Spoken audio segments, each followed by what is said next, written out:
What's up, Dork Squad? It's Nintendork back with another video, and today we're going to be talking about Yoshi and the Mysterious Book. So I want to start off by saying I don't hate this game. I do think it is one of the weirder games Nintendo has released, but that's not to say it's a bad game.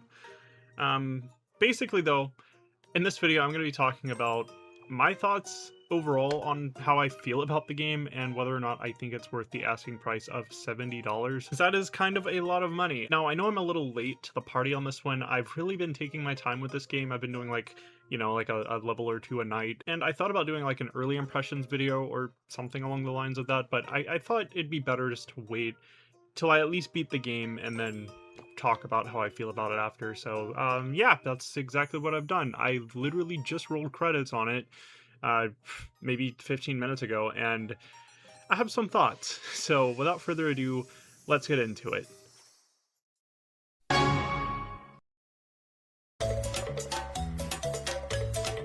Now, originally I didn't plan to look at any early reviews for this game, but it was so divisive, it's not even funny.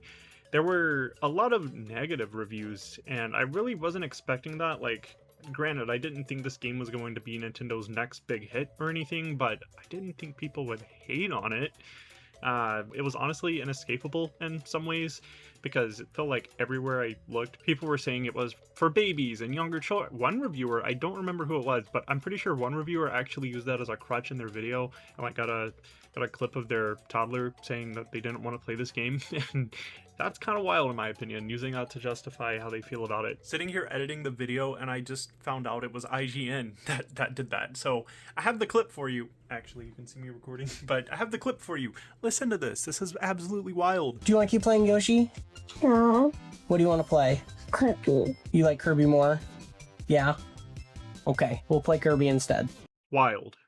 But I still thought I'll give the game a shot whenever it comes out, because I already had it pre-ordered, and yeah, I genuinely think people missed the point on this one, if I'm being honest. So the number one thing you'll hear is that there is absolutely no way to die in this game at all. There's no health bar. You can take damage, kind of like you get hurt, but you don't, it's not really penalizing you or anything. I've heard a lot of people say that if Nintendo would have just added a health bar or a life system, it would have improved this game a lot better, and yeah, I don't see it. I disagree with that. Call it unpopular opinion, but this game just simply isn't designed for that. The whole premise and story of this game is there is this book that you're having to help investigate different creatures, and his name is Mr. E. Funny, I know. And yeah, you're just basically just going around doing random stuff and hoping things work to discover and research different creatures and put them into his catalog. Now, I don't know if it's Nintendo's fault, because their marketing for this game was a little weird and misleading, but I feel like a lot of people have just entirely missed the point of this game altogether. Because honestly, this game isn't your traditional 2D platformer, or honestly even traditional 2D Yoshi game. The main purpose of it is quite literally exploration and discovery. That's the game. You enter each level with really no objective, and you kind of just have to figure it out as you go. The whole game is literally just do something random and see if it works. And I actually like that. I think it works. I really do. And I really like this new direction that Goodfeel is taking the Yoshi series. However, that's not to say that it doesn't have its issues, because it does, and I'll get into that later. But yeah, basically you're going into these levels to research creatures and see how they interact with things, and pretty much just do randomness. Now, something I do like about this game is each creature you're researching, whenever you're done with that level, you can get Mr. E to either give you a suggestion, which is the default name for that creature, or, this is my favorite part, you get to name them yourself. And I had so much fun with this. I was just kind of like going crazy naming them random names. I don't know, just whatever I thought was funny, and that was some of the charm of this game for me. There's really just so much to do in each level, to the point I kind of just got overwhelmed at one point. And like, some levels are shorter than others, and some aren't as fun in my opinion. Like, there were definitely a few that I was like, okay, I've seen what I want to see here, can I get to the next level? But overall, every level that you play is pretty different. That's not to say that the gameplay loop doesn't get repetitive, because it does, if I'm being honest, but there's still just, there's so much variety in this game, and I really love that. Also, despite this game being on the shorter side, like, I want to say it took me less than 5 hours to beat, to be honest, and that was with me taking my time. Like, if I would have been just plowing through, I probably could have beaten this in 2 or 3 hours, maybe. But there were just so many times that I kept leaving a level because I thought I was done, and then I would find out that there was more to do, so I'd have to go back, and then process would just keep repeating itself pretty much. But yeah, the game really isn't that long, especially if you're not taking your time to explore, because like I said, I probably beat it in maybe 4 hours or so, and that's me just estimating. It could have been before then, but yeah, not a very long game. However, there does seem to be a lot of post-game content. I heard somewhere where there's like 12 chapters or so, and I only finished half of that, so we'll see, I guess. Say what you will about Yoshi and the Mysterious Book, the art direction is absolutely gorgeous. I really like the art direction of this game. I really like the storybook feel this game has going on. Like each level, the backgrounds are just gorgeous, and the sides of the screen, if you go to the far left or right, it like transitions into a black and white, non-colored aesthetic, and you can like walk back and forth through it, and I think that's really cool.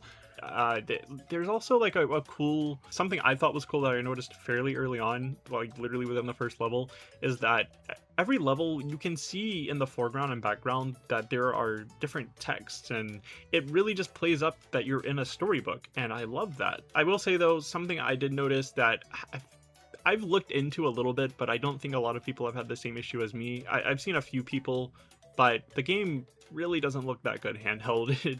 It definitely looks a little dull. Like the sharp image I was getting on my monitor is not there at all. Like it's very pixelated on my Switch 2 screen. Now maybe that can be fixed in an update or something, because I was even running in boost mode and it looked pretty rough. But it wasn't enough to like ruin the experience. I would say it wasn't really dropping frames either. I did drop frames a couple of times though, and I was playing docked both times it happened, so I don't know. Oh yeah, that was another thing. I've seen some people like trashing on the frame rate of this game, saying it looked bad and the frame rate was trash, and I've seen a couple of people, like literally even one of my IRL friends saw me playing the game and was like, what's wrong with the frame rate? My brother, have you ever heard of artistic design? I saw someone in a live stream saying, why is the frame rate so bad? PS5 could never. Mixtape just released. I don't know. It's just, I don't know. I like it personally. Sometimes I do see this style of animation used and I don't think it works quite well, but I thought it was fine here, and it really, again, added to that storybook vibe that Good Feel wanted to go for. So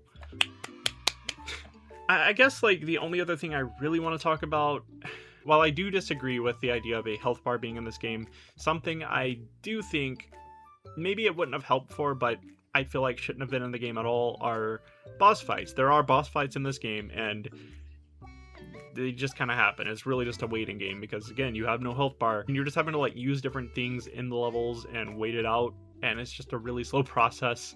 But yeah, I don't know. Even the very last boss fight, which I didn't realize was the last boss fight, like, I rolled credits on this game, and I was just sitting there like, is that it? So I don't know. I feel like having boss fights in this game was kind of a bad move, but again, it didn't like ruin the experience for me. I'm just kind of like, why?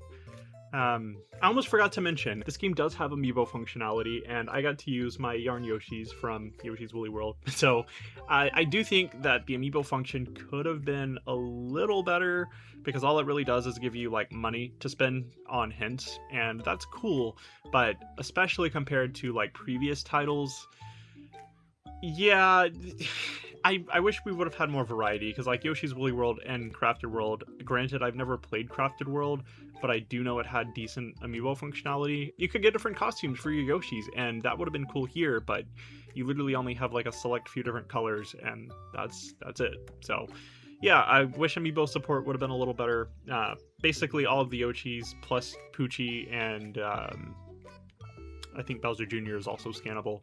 And that's pretty much it. Like, you couldn't have at least given us just a little bit of money for all the other amiibo. I don't know. But yeah, that's amiibo function in this game. I think that's pretty much all there is to say about this game. There wasn't like a whole lot, and again, I haven't seen everything.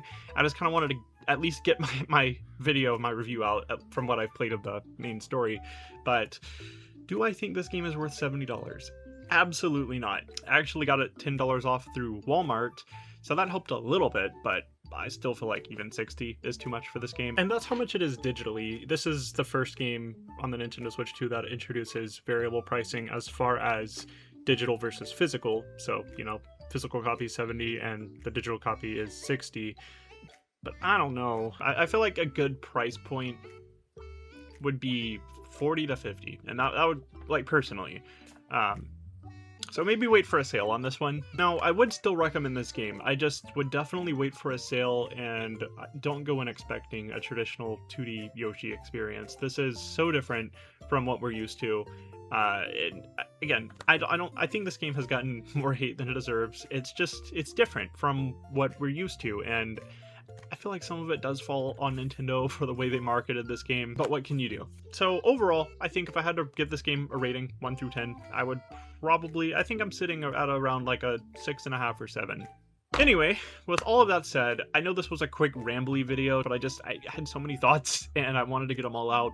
So thank you all so much for watching this video. Let me know in the comments if you've picked up Yoshi and the Mysterious Book and what you think of it if you have, and if you haven't, let me know if you're going to eventually get it or if you're just kind of waiting on a sale. But yeah, with all of that said, thank you all so much for watching this video, and I will see you all in the next one.